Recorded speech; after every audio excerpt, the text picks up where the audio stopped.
¿Qué tal? Muy buenas tardes y bienvenidos. Muchas gracias por estar con nosotros. Esto es En Directo. Son las 5:02 de la tarde y comenzamos esta semana invitándolos a conversar sobre cómo prevenir enfermedades respiratorias. ¿Qué factores causan estas enfermedades? ¿Cuáles son los signos de alarma en niños menores de 5 años?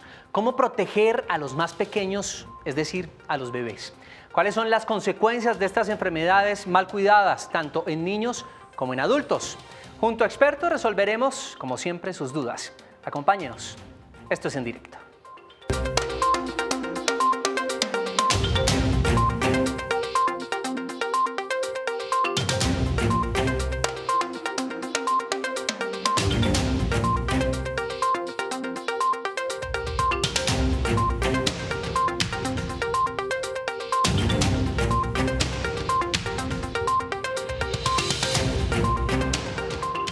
A ustedes muchas gracias por estar con nosotros. A partir de este momento abrimos nuestras líneas telefónicas para escuchar sus preguntas y opiniones alrededor del tema de hoy, cómo prevenir enfermedades respiratorias en adultos y en niños. Llámenos al 457-8300, extensión 5225 y 5226 y así pueden hacer parte de nuestra conversación. También pueden interactuar con nosotros en redes sociales. Claudia Martínez es nuestra editora digital y está lista para compartir sus comentarios. Claudia, muy buenas tardes. ¿Qué tal, José? Un placer saludarlo en este lunes. A ustedes, los televidentes, ¿cómo están? Pues ya saben que los espero aquí en las redes de Canal Capital, @Canal Capital, con la etiqueta En Directo Capital, ya saben, por Twitter, Periscope y por Facebook Live. Y los que tienen ahí el computador o el celular nos pueden ver a través de www.conexioncapital.co en nuestro streaming. Ahí voy a estar esperando sus comentarios y sus preguntas.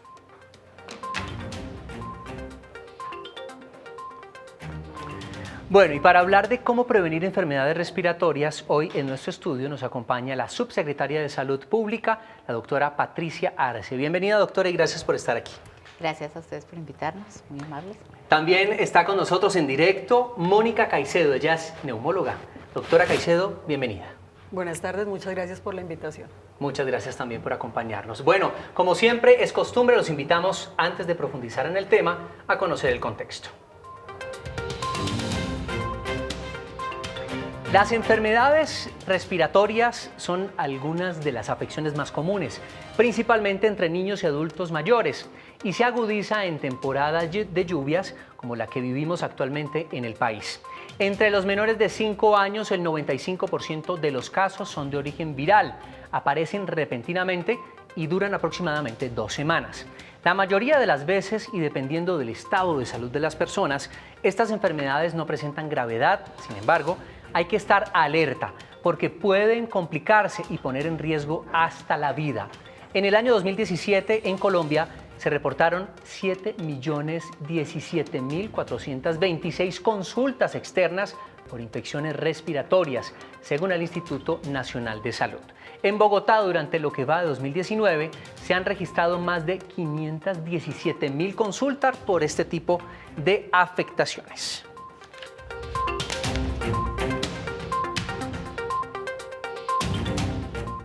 Bueno, comencemos entonces hablando y profundizando sobre este tema, sobre qué factores producen las enfermedades respiratorias, doctora Arce. Bueno, nosotros tenemos en Bogotá, casi todo el año duramos con periodo respiratorio para los niños, tienen más o menos 5 a 6 periodos en el año de procesos respiratorios, y esto está unido a la temperatura, al cambio a las lluvias. Adicionalmente hay otros factores como que tenemos que tener en cuenta, y es que los niños prematuros y los que nacen con bajo peso presentan mayor riesgo de estas enfermedades, entonces tienen episodios más recurrentes frente a este tema respiratorio. La circulación viral en Bogotá es alta, su merced lo dijo, es una circulación alta, en especial predomina el virus sincitial respiratorio, seguido de otros virus, pero ese es el que más predomina en toda la ciudad y casi que durante todos los 12 meses del año. Entonces, esto hace que si permanentemente circula, permanentemente los niños y las personas en mayor riesgo están expuestas a este virus y pueden contraerlo en cualquier momento. Ok, doctora Caicedo, ¿cuáles son las enfermedades respiratorias más frecuentes tanto en Bogotá como en diferentes zonas del país? En general son las mismas, aunque las personas tienden a pensar que el frío per se incrementa sustancialmente la tasa de eventos de enfermedades infecciosas. En general son las mismas, la mayoría, como dijo la subdirectora, corresponde a etiología de virus que circulan todo el año. Algunos tienen unos picos modales como el de influenza, más que el de sincitial respiratorio, y son en un menor porcentaje bacterianos. A veces las bacterias complican la evolución de un paciente que ha adquirido una infección viral. Esto lo vemos con frecuencia en niños en categorías de riesgo especial y en adultos mayores o personas que tienen enfermedades respiratorias crónicas, enfermedades cardíacas, diabetes, insuficiencia renal en diálisis, que son los grupos de mayor riesgo de presentar estas infecciones. Doctora Arce, ¿cuáles son entonces los síntomas? ¿Cómo identificamos que es una enfermedad respiratoria y no es otra enfermedad la que estamos sufriendo? Bueno, ahí tenemos un problema, y es que al principio, si uno mirara, por ejemplo, si estuviéramos en caso de brote de sarampión, que ya no estamos, si uno dice al principio el niño presenta tos, fiebre, y así inicia también el sarampión, entonces uno diría, bueno, aquí hay que revisar qué es una cosa y qué es la otra. Pero en términos generales el niño se vuelve, si es un niño con enfermedad respiratoria, si es un menor, especialmente los menores de 1 año, dejan de comer, los mayorcitos dejan de beber, y fuera de eso presentan dificultad, por ejemplo, muchos moquitos, dificultad para respirar, les puede sonar el pecho, las costillas se le pueden hundir, que es uno de los síntomas de mayor dificultad respiratoria, y a veces las mamitas no identifican estos signos. Entonces, cuando nosotros les decimos, mire, dificultad respiratoria, hay que revisar muy bien qué significa, que aumente más la respiración de lo que normalmente el niño hace. Entonces, si respira como agitado, ese es un niño que está ya en dificultad respiratoria. Si cuando le mira el pechito se le ve que se le hunden las costillas o se retraen las costillas, eso también es signo de dificultad respiratoria, y en eso hay que correr rápidamente y llevarlo al servicio de urgencias o a una cita prioritaria. Que las mamitas casi siempre consultan es cuando el niño tiene mucha tos o tiene fiebrecita, y entonces uno dice, bueno, la primera fiebre pues de pronto no está todavía instalado que este tipo de, si es virus, bacteria, o si va a ser algo complicado o no, y va a ser un tema de un resfriado común. Entonces, por eso es importante la ida pues y visitar al médico de manera frecuente, que sepa muy bien cuáles son esos signos y que pueda atenderlo oportunamente para evitar pues complicaciones más adelante. Sobre todo, usted habla de consultar, pero muchas mamás pues inmediatamente apenas ven un síntoma, pues van y consultan porque no saben qué es. Entonces, ¿cómo poderse instruir? Porque claro, nos hablan de las costillas y muchas veces uno ve a los bebés y siempre se les hace así las costillas. Entonces uno dice, en este momento, ¿será que tiene una enfermedad respiratoria? Además tiene un poquito de fiebre. Es decir, Bueno, ¿en qué momento es el punto donde ya tengo que consultar? Porque además tampoco es sano llevar a los bebés, sobre todo menores de 5 años, estar en un sitio como urgencias, no es sano. Por eso es importante, mire, si el niño presenta fiebre y no la puede controlar con lo que normalmente maneja la temperatura, debe acudir al servicio de salud. Si el niño ya respira más rápido de lo normal, debe acudir porque ya tiene dificultad respiratoria. Cuando uno habla de las costillas, se alcanza a ver la reja, se hunde la reja costal. La Secretaría de Salud, teniendo en cuenta lo que su merced acaba de preguntarme, ya tiene un video donde específicamente mostramos a un niño que tiene dificultad respiratoria, donde se ve muy bien la reja costal, para que la mamá pueda identificar este signo de alarma. También si sus labios se ponen moraditos, o si el niño de verdad deja de comer o deja de beber y ya pues está apático, está como diferente a lo que normalmente es, hay que acudir al servicio de salud. ¿Y los síntomas en adultos, doctora? También varían, digamos, dentro de todo el espectro que puede ser tos, un poco de mocos en la nariz, sensación de dolor de garganta, que es lo que llamamos un resfriado común, también puede evolucionar a sensación que un adulto puede explicar mucho mejor que un niño. Me cuesta respirar, me canso haciendo cosas que no hacía antes, y en los adultos mayores es frecuente que dejen de comer, inclusive que tengan alteraciones del estado de conciencia, empiezan a tornarse más dormidos, es difícil despertarlos, fiebre, y nuevamente no es necesario consultar con la primera fiebre, pero en la medida que los síntomas van empeorando, pues es necesario acudir a un médico. Evitar automedicarse también es importante. En este momento, no sé si me corrige, hay un virus que está dando muchísimo, que viene con diarrea, con problemas también respiratorios, dolores de cabeza, malestar general, vómito. ¿Cómo identificar si es una cuestión respiratoria o si realmente pues, está pasando algo en mi organismo diferente?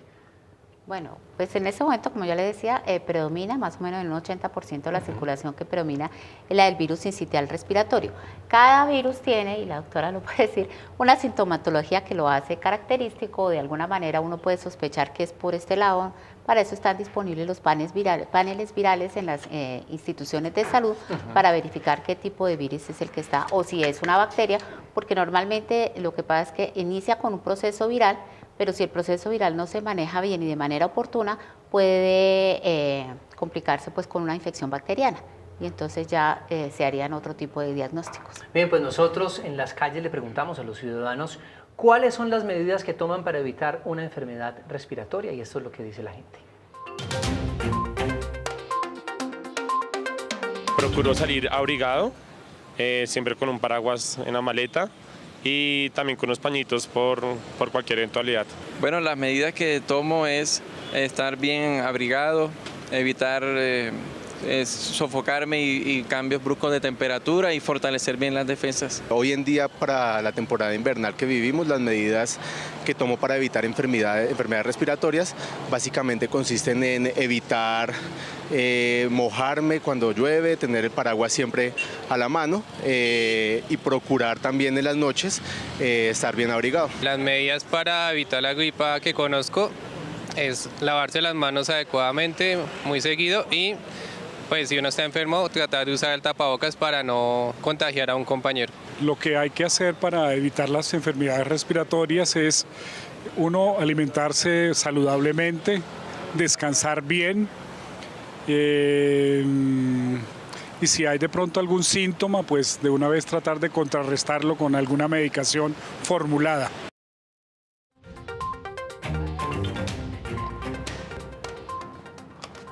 Bueno, continuamos hablando acá sobre las enfermedades respiratorias. Escuchábamos que los ciudadanos tienen conciencia de cómo cuidar, cómo prevenir, pero qué hacer, por ejemplo, cuáles son los cuidados especiales una vez los bebés, por ejemplo, se enferman de este tipo de enfermedades. ¿Qué hacer con los bebés? Bueno, mire, es muy importante antes de que se instale la enfermedad hacer todas las medidas de protección. Entonces, por ejemplo, la lactancia materna exclusiva hasta los 6 meses de edad es fundamental para los niños pequeños. El lavado de manos de padres y cuidadores es también fundamental. Si hay alguno en la familia que tenga algún proceso respiratorio, el uso del tapabocas o no estar en contacto con ese menor es lo ideal. A veces le besan las manos, le besan la boca, todo, y lo que le están transmitiendo es el virus. Entonces, esas medidas son fundamentales, el lavado de las manos, el uso del tapabocas. Las vacunas son muy importantes, tener al día el esquema de vacunación. Muchas de las vacunas que están en el esquema tienen protección contra temas respiratorios. Tenemos la tosferina, tenemos el neumococo, tenemos la meningitis por hemófilos influenza. O sea, hay varias vacunas y en este momento estamos aplicando la vacuna de influenza. Entonces, el cuadro de vacunas, tenerlo al día es muy importante y en especial para esos niños pequeños. Y con mayor énfasis en los niños que son prematuros y de bajo peso porque son los que tienen mayor riesgo de estar presentando estos eventos recurrentes.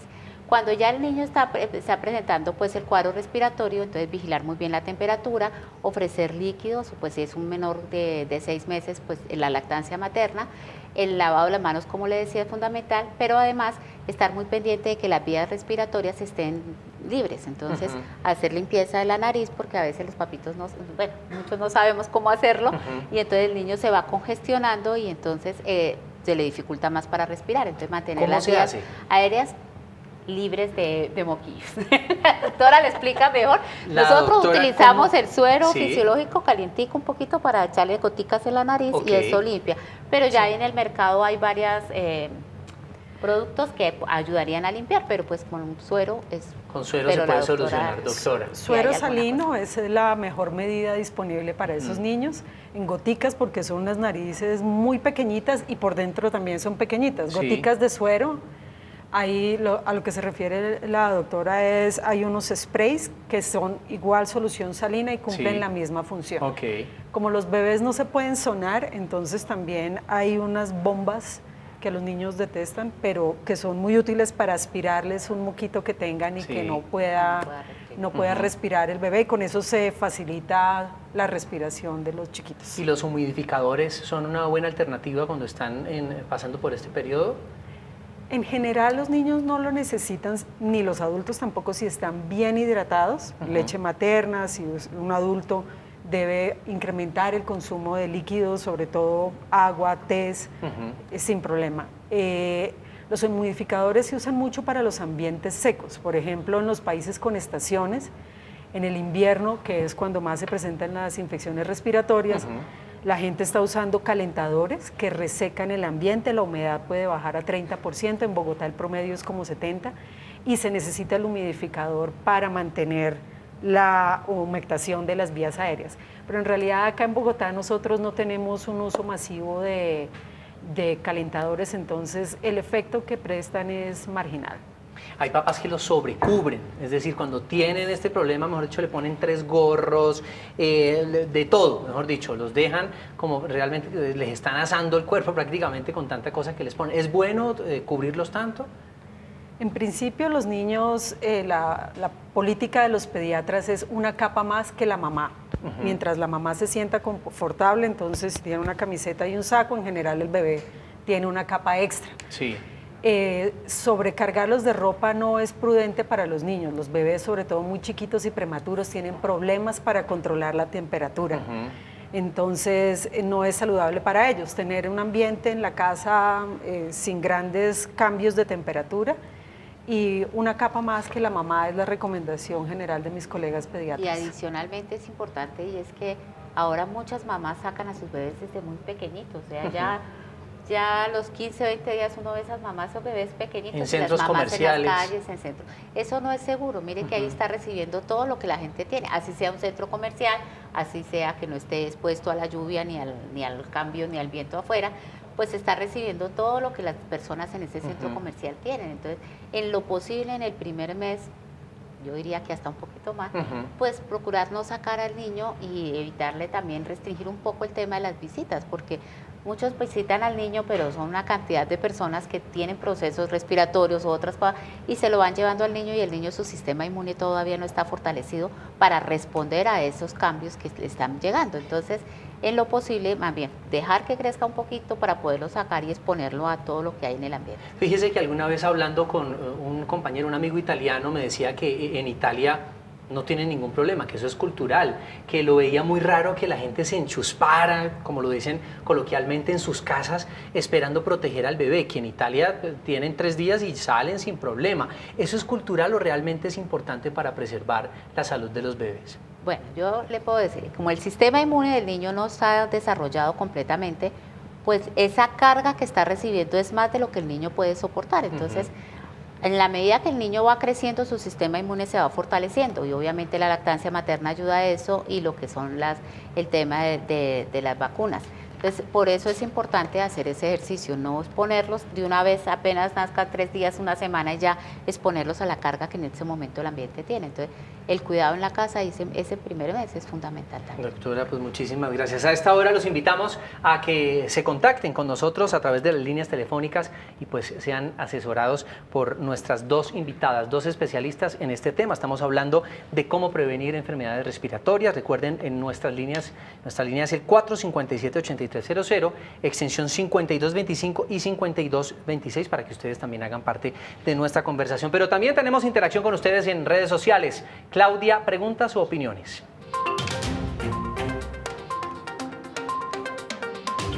Las 2, José, como la de Paula Londoño, que nos escribe a través de nuestro Facebook. Hace poco me descubrieron apnea del sueño, que es una patología respiratoria. La manifestación que tuve fue por medio de ronquíos que cada vez se hacían más fuertes. Recomiendo visitar al médico si se presenta, pues yo me encuentro en tratamiento y mi calidad de vida y de sueño ha mejorado. Lady Pardo nos escribe también por Facebook. Mi bebé tiene 21 meses y presenta tos desde hace días. Se le quita y le vuelve. Y Darío Fajardo nos dice por acá: mi hijo presentaba dolor en el pecho, estaba fatigado todo el tiempo y muchos episodios de tos seca, más que todo en la mañana. Lo llevé al médico y le diagnosticaron asma. No pensé que fuera tan grave porque en nuestra familia nadie tiene antecedentes de asma. Y tengo varias preguntas para nuestros invitados. Por Facebook nos están preguntando: ¿cuánto tiempo es normal que duren los síntomas de gripa, la congestión, la tos, el dolor de garganta, y cuándo debemos ir al médico? Doctora. Los 8 días de los 8 días de su tía. Sí, sí, es que le comentaba ahorita detrás de cámaras que mi tía decía, si usted le va a dar gripa a usted, por más de que tome medicamentos o lo que sea, la gripa le va a durar 8 días, tenga o no tenga cuidados. ¿Eso es cierto? Realmente sí. Las infecciones virales tienen un tiempo de instauración y la evolución que en general es autolimitada es de una semana. Por eso los medicamentos que se dan en los casos leves y moderados son solamente sintomáticos, quitar la fiebre, hidratar a la persona, si está muy congestionado, aplicar algún descongestionante por máximo 2 o 3 días y nada más. ¿Cuándo se empieza a poner grave la cosa? Si después de 8 días los síntomas no dan señas, muestras de estar mejorando, sino de estar empeorando. Aparece fiebre que no hubiera, cuesta más respirar. Todo eso es preocupante y ameritaría una consulta con un médico para ver si está presentando el paciente una complicación de la enfermedad inicial. Bien, Claudia, ¿usted tiene más preguntas? Sí, José, esta pregunta es muy común, sobre todo porque yo también lo utilizo. ¿Es bueno utilizar descongestionantes como método preventivo? Descongestionantes como método preventivo, es decir, usar ese tipo de inhaladores previos para no sufrir de gripa. No, en realidad no se recomienda. Todos los medicamentos, o la mayoría de los medicamentos en medicina respiratoria se usan para tratar un síntoma o una enfermedad diagnosticada. Si tiene congestión nasal antes de la gripa, pues puede tratarse de una alergia crónica o algo que amerita una consulta para ver qué tratamiento necesitaría. Pero, digamos, si usted está en contacto con una persona en casa y quiere prevenir la infección, más importante que aplicarse medicamentos sería el lavado frecuente de manos, que el enfermo trate de aislarse un poco de la familia, que use un tapabocas. Si es un compañero de trabajo, por ejemplo, en la medida de lo posible debería ausentarse siempre que tenga fiebre, y si está muy sintomático de tos, estornudos, lo ideal es que también restringiera el contacto con sus colegas y con sus familiares. Claudio, usted tiene más preguntas, pero antes déjeme preguntarle esto referente a eso que usted está diciendo. Hay personas que se automedican y hay personas que además escuchan a otras que se automedican diciendo, eso tome un antibiótico, eso no hay de otra, tome antibiótico o simplemente tome esto, hágase este antigripal, etcétera, etcétera. ¿Es bueno automedicarse? En principio no. Digamos, los antigripales lo que tienen es una receta de combinación de medicamentos para tratar los síntomas más incómodos, que son malestar general, sensación de nariz tapada o mucha rinorrea, que como le llamamos al moco persistente clarito. Entonces, en general, pues eso es manejo sintomático y no está mal si usted está con mucho dolor y tomarse un medicamento de estos. Otra cosa son los antibióticos. Entonces, como dijimos inicialmente, el 90% de las infecciones respiratorias altas son por virus, entonces no necesitan un antibiótico como tratamiento.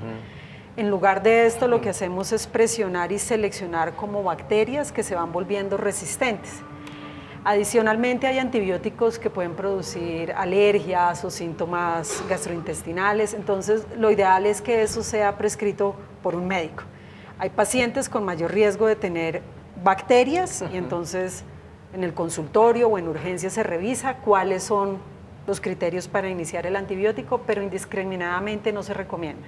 Perfecto. ¿Usted tiene más preguntas, Claudia?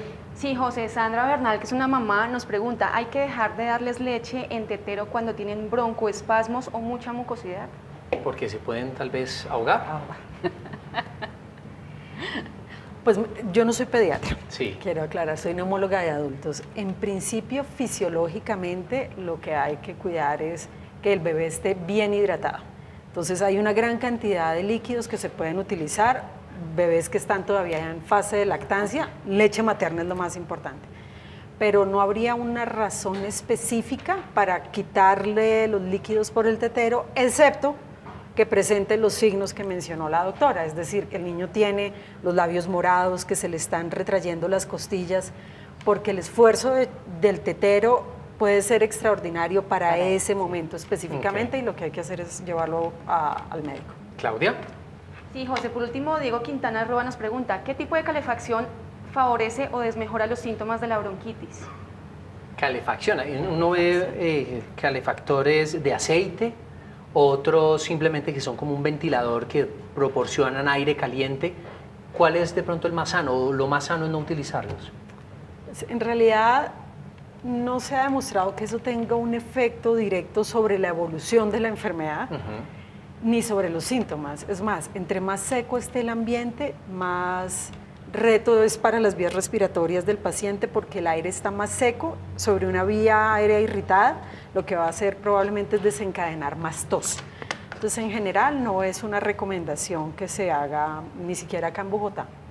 Doctora, bueno, usted nos decía neumóloga de adultos, no es pediatra. Quisiera saber entonces cuáles son los cuidados especiales que deben tener los adultos mayores y también cuáles son esos grupos de ciudadanos, además de los niños y los adultos mayores, que son más propensos a contraer este tipo de enfermedades. Bien, entonces con respecto a la primera pregunta, los adultos mayores, dependiendo de en qué contexto se encuentren, hay personas que son más frágiles, por ejemplo, personas que tienen, además de 60, 65 años, insuficiencia cardíaca, enfermedad pulmonar obstructiva crónica, diabetes, insuficiencia renal, problemas del hígado crónicos como cirrosis.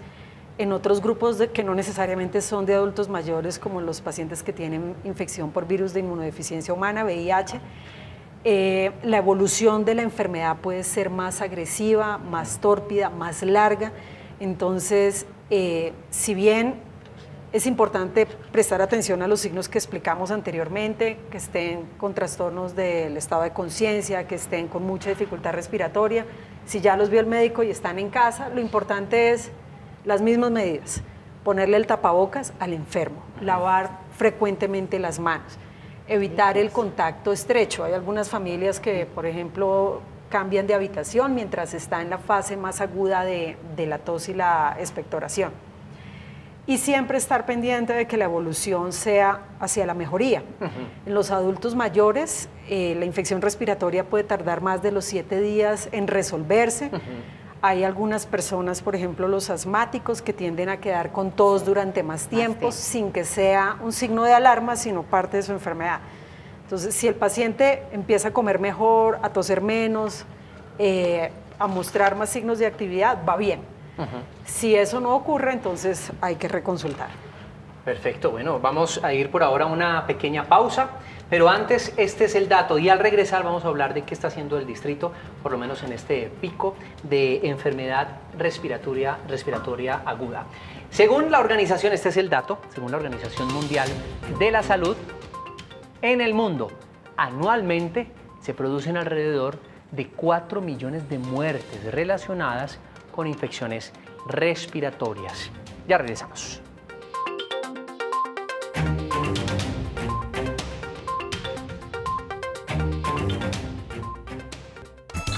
¿Qué ocurre en un minuto en Internet? Se envían más de 38 millones de mensajes por WhatsApp. 378.000 aplicaciones son descargadas. Se envían más de 471.000 tweets. Cerca de 973.000 personas dan like a una publicación en Facebook. Miles de bogotanos se conectan a través de sus dispositivos móviles con ConexionCapital.co para conocer todo lo que pasa en la capital colombiana. Ingresa ya a ConexionCapital.co y conéctate con Bogotá. La conexión con lo que pasa en Bogotá es ConexionCapital.co, la plataforma digital de Canal Capital. Canal Capital sigue a la vanguardia de los principales avances tecnológicos y se convierte en el primer canal de televisión en Colombia que pone a disposición de los ciudadanos la posibilidad de recibir directamente en su WhatsApp las noticias más importantes de la actualidad local y nacional sin ningún costo.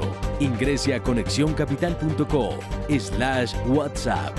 Siga las instrucciones y conéctese con las principales noticias de Bogotá y el país directamente en su WhatsApp. Desde este lunes 6 de mayo, a partir de las 10 de la noche, conéctate con grandes escritores. Entrevistas que no te puedes perder y lo mejor de la Feria Internacional del Libro de Bogotá a través de ConexionCapital.co y nuestra señal abierta. Para ti, ¿qué es montar en bici?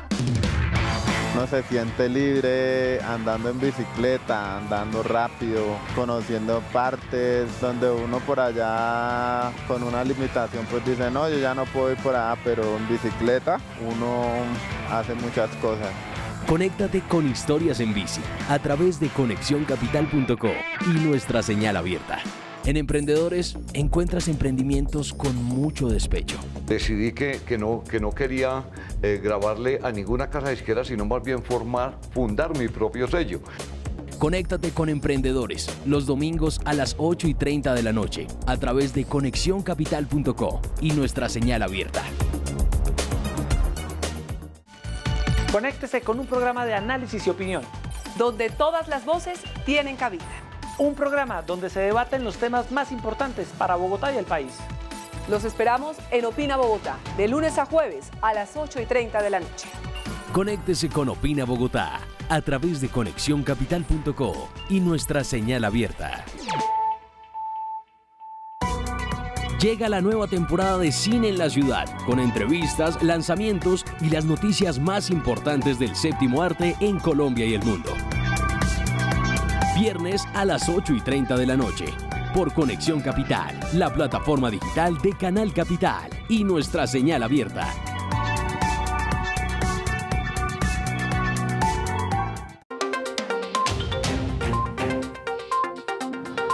A ustedes muchas gracias por continuar con nosotros. En directo estamos hablando sobre cómo prevenir enfermedades respiratorias.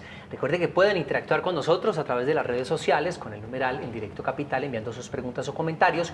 Y tenemos también abierta nuestra línea telefónica para que se asesoren directamente con los expertos. Llámenos al 457-8300, extensión 5225 y 5226 y hagan parte así de nuestra conversación. Bueno, hay unas enfermedades que ya tienen vacuna. Exactamente en Bogotá, ¿cuáles son esas enfermedades que puedo prevenir simplemente poniéndome una vacuna?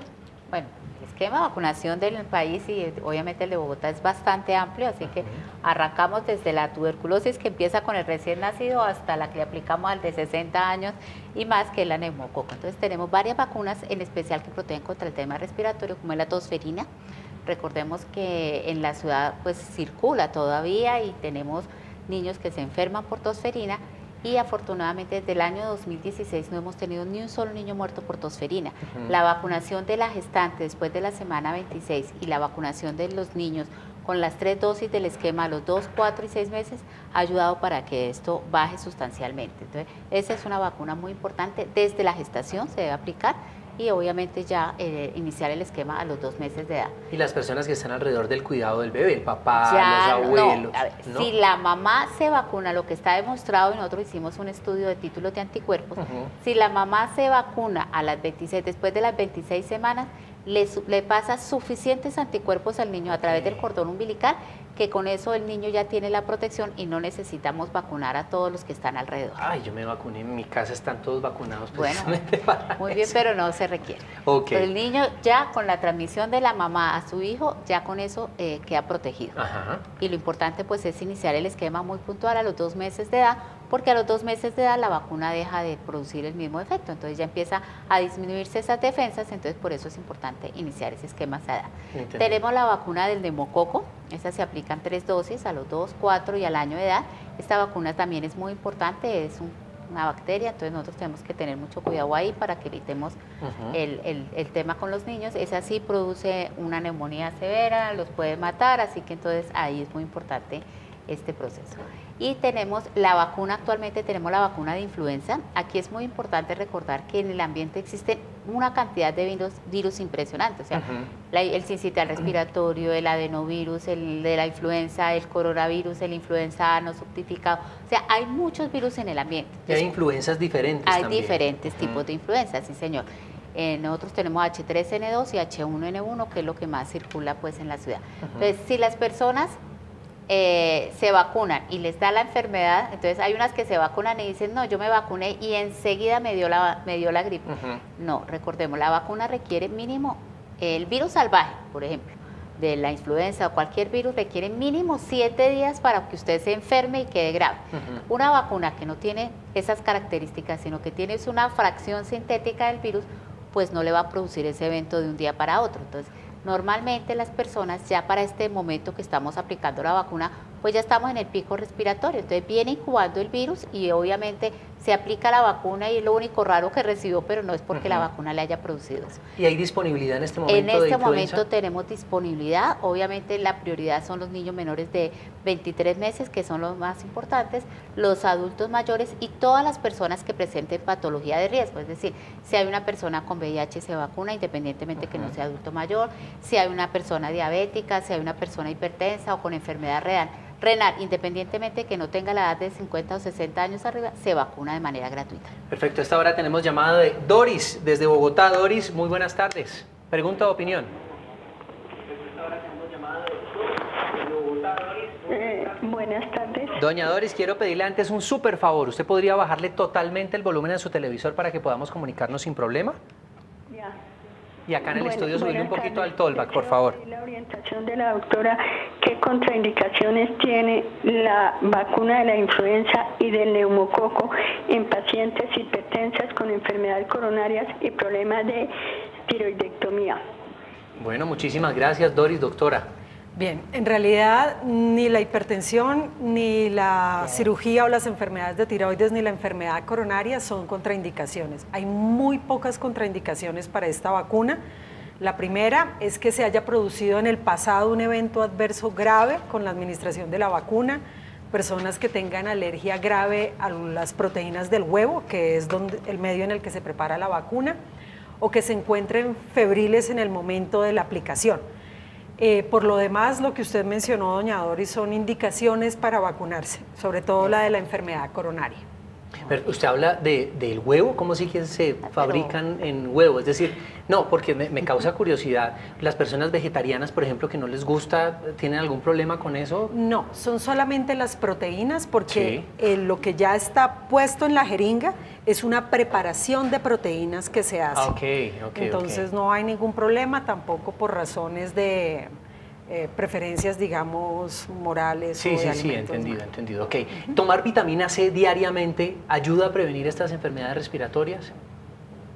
Realmente no se ha comprobado científicamente, que es muy importante que las personas tengan un estilo de vida en general saludable, pues que se alimenten bien, que tengan una dosis de vitaminas en su plato todos los días, o sea, que sea de colores, con frutas y verduras, que hagan ejercicio, que tengan un ambiente saludable dentro de su casa, que el aire circule en las casas, que entre la luz del sol. Esas son cosas, digamos, un poco más importantes que la vitamina C. Hay personas que andan en cacería de gripa, digo yo, porque sí he escuchado muchas personas que dicen que para subir la inmunidad es necesario que por lo menos en el año me enferme una vez de gripa, entonces no tienen ningún problema en contagiarse. ¿Eso es cierto? No, en realidad no. Sí. Permanentemente estamos en contacto con una cantidad de virus y bacterias en el medio ambiente. Cada vez nuestra casa tiene unas bacterias de la casa y cada vez que salimos, nos montamos en el Transmilenio o salimos a un espacio diferente, encontramos otros retos inmunológicos, bacterias o virus diferentes.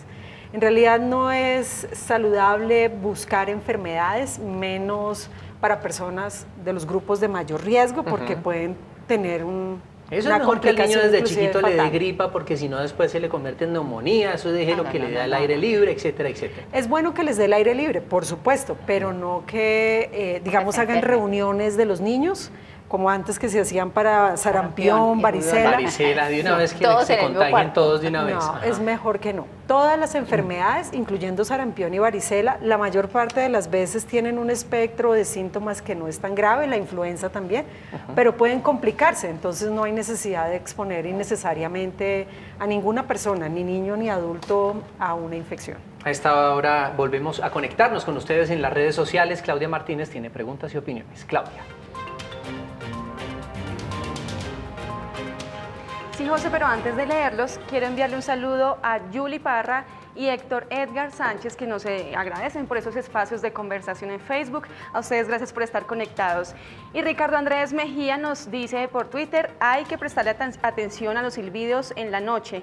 Soy un hombre de 37 años, fumo de vez en cuando y pensé que el cigarrillo no me afectaría para nada porque no soy fumador activo, pero al escuchar a mi esposa decir que en el pecho se me escuchaba un silbido en las noches, me preocupé y efectivamente tengo mis pulmones afectados. Y tengo por acá 3 preguntas para nuestra nuestras invitadas. Dice la primera, ¿qué debo hacer cuando sé que voy a estar cerca de algo que empeora mis alergias? Sufro de rinitis, el polvo, los perfumes, el frío, los olores fuertes me causan mucosidad. Bueno. Pero difícilmente uno, lo que pasa es que uno sí tiene que identificar cuando es una persona que es alérgica, tiene que identificar a qué específicamente hace las alergias y de alguna manera evitarlo. Para eso hay exámenes, de hecho. Sí, no, y de hecho uno identifica, le dicen a usted identifique a ver si es el polvo, si es el perfume, si es una comida, qué es lo que realmente le causa la alergia. Y eso debe ser tratado por un especialista, hay alergólogos que manejan todo este tema de alergia, porque el resto sería casi como vivir en una cápsula para evitar que usted tenga contacto con el frío, con el perfume, con el ambiente, con todo. Entonces, necesariamente debe ser tratado con un alergólogo que es el especialista para este tema. Ok, Claudia. Esta pregunta es importantísima, José. Dice Ana María Santamaría, si he tenido la tosferina, ¿aún necesito la vacuna de refuerzo contra esta enfermedad? Sí, para los niños, porque los adultos no les aplicamos la vacuna de tosferina. A los únicos adultos que se le aplica la vacuna de tosferina son a las gestantes y que son las que transmiten. Y recordemos que esta vacuna, cada vez que la mujer está embarazada, debe aplicársela nuevamente. Entonces es una vacuna que no genera una protección para toda la vida, ni es de larga duración. Entonces, dicen que cada 10 años las personas deben aplicársela, supuestamente. Sí, pero por ejemplo, para el caso de las gestantes, en cada embarazo debe aplicarse una dosis de tosferina para que le transmita los anticuerpos necesarios al niño. Y si ya sufrió de tosferina, igual se tiene que aplicar la vacuna. Sí, sí. Perfecto. ¿Claudia? Sí, José, la última pregunta esta duele un poquito. Mi hijo tiene amigdalitis con mucha frecuencia. ¿Necesita la cirugía para extirpar sus amígdalas? ¿Y cuáles son los beneficios y los riesgos de esta cirugía? En realidad, cada caso se debe analizar individualmente. Las amígdalas tienen un papel importante en el desarrollo del sistema inmunológico de los niños. Antes se sacaban muy liberalmente. Pero aún así, cada niño tiene una indicación diferente para decidir si se extraen o no. Es una cirugía que en general, en términos médicos, es una cirugía menor, pero debe consultar con su otorrino para individualizar el riesgo de su hijo. Bueno, y no quiero, antes de continuar con la entrevista, quiero agradecerle muchísimo a Claudia porque hoy es el último día con nosotros en directo. Muchas gracias de verdad por su profesionalismo y gracias por estar y compartir con todos los televidentes pues los comentarios aquí para los expertos. Muy amable. No, José, a ti por dejarme estar en este espacio, a ustedes los televidentes por participar conmigo. Voy a hacer otros proyectos, me quedo en el canal, pero va a seguir una compañera para que ustedes los acompañe todas las tardes ahí, en vivo, en directo, con todos los comentarios y las preguntas. Así que los seguimos esperando acá en Directo Capital. A ustedes, el equipo técnico, máster, gracias por todo, de verdad. Gracias, muchas gracias, Claudia. Por supuesto, pues este camino es largo y nos volveremos a encontrar. Bueno, ¿qué remedios caseros pueden hacerse? Realmente, porque hay gente que dice, eso, échele cebolla con agua de panela, con naranja, limón y una cantidad de remedios caseros que yo no sé si son tan buenos como realmente los pintan, doctora Arce. Bueno, voy a dar mi opinión personal, Sí. pero yo diría, eso finalmente de pronto no quita, pero tampoco pone. Es decir, Son placebos. Son placebos, sí, son una forma de que suaviza la garganta, que tome miel con limón, que eso le suaviza la garganta. Pues sí, efectivamente suaviza la garganta, mejora los síntomas, recordemos los signos, recordemos que los virus no tienen un tratamiento especial, no tienen un antibiótico, no tienen ningún tratamiento, solo son manejo sintomático. La temperatura, el malestar general, lo que es como llamamos la carraspera, ese tipo de cosas, son todo, que cualquiera de estos alimentos de remedios caseros que preparamos lo que hacen es mejorar un poco esta sintomatología y le da una sensación de bienestar a las personas, por lo tanto no genera ningún tipo de contraindicación hacerlo. Solo que tenemos que estar muy pendientes de signos de alarma de manera tal que cuando identifiquemos dificultad respiratoria efectivamente severa en los niños y en los adultos, tanto adultos mayores como cualquier persona, sí se debe consultar oportunamente para hacer un manejo distinto. Eso no quita una agua de panela, por ejemplo, No, con limón. no la quita. Importantísimo ir a consultar al médico. Hasta ahora Wilmer desde Bogotá. Wilmer, buenas tardes. Hola, buenas tardes. ¿Cómo está? ¿Pregunta o opinión? Pregunta. Lo escuchamos. Es para la doctora. Es que, por ejemplo, a mí, yo, por ejemplo, digamos, yo tengo una enfermedad que se llama distrocardia y síndrome Cartagena, que me conocieron. Pues yo nunca... Wilmer, que no le nunca logramos me escuchar bien. ¿Me repite su enfermedad? No, Wilmer, de pronto usted tiene el televisor encendido y por eso no lo podemos escuchar bien.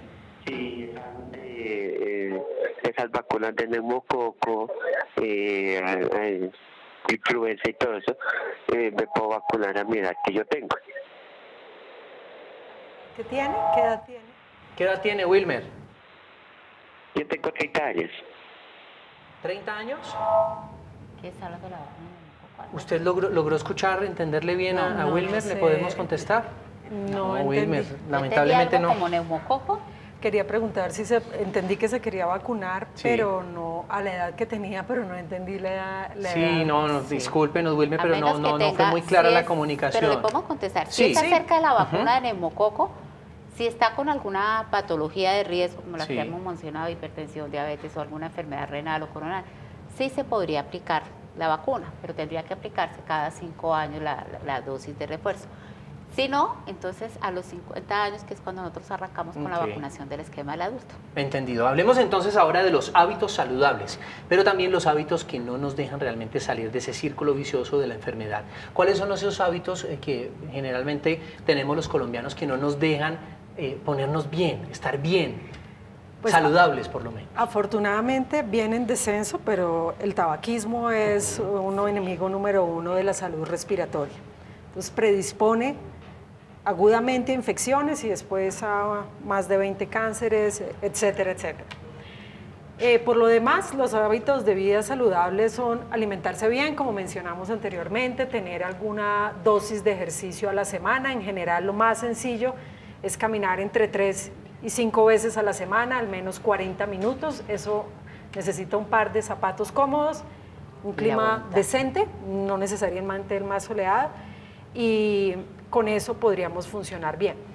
La obesidad viene creciendo en nuestro país igual que en todo el mundo, entonces es importante poner sobre la mesa que 1, hábitos de vida saludable disminuyen el riesgo de obesidad, y 2, cuando las personas obesas se enferman de la respiración, bien sea alta o de los pulmones, también tienen un curso de la enfermedad que tiende a ser más tórpido. Entonces es bueno tratar de mantener un peso saludable. Tenemos un minuto, doctora, recomendaciones para protegernos en esta época de lluvias. Bueno, fundamental, especialmente para los niños, lactancia materna, lavado de manos, uso de tapabocas y las vacunas. Para los menores eso es fundamental.